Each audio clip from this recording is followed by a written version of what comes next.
हमहू जात बिरादर के लफड़ा में ना पड़ल चाहतलिए भाई लोग, लेकिन कुछ जनी लगने नीचा दिखावे तला एगो शायरी सुना। ई निषादन के टोली है, तनिको जेकर दिखौला त गौवा से तार दिए लोग। कि निषादन के टोली है, तनिको जेकर दिखौला त गौवा से तार दिए लोग। और अपन अकड़ अपने जेब में रखा, ना तो पिछवाड़ा में डंडा डार के फाड़ दिए लोग।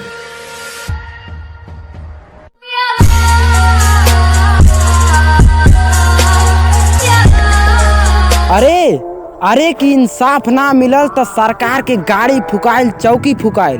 अरे कि इंसाफ ना मिलल तो सरकार के गाड़ी फुकाइल चौकी फुकाइल। और सही से रहा लोग, ना तो तोहनी लोगन के घरों फूक दी सन। और है निषादवे जैया सनक जई ओया दुनलियवा से ठोक दी सन।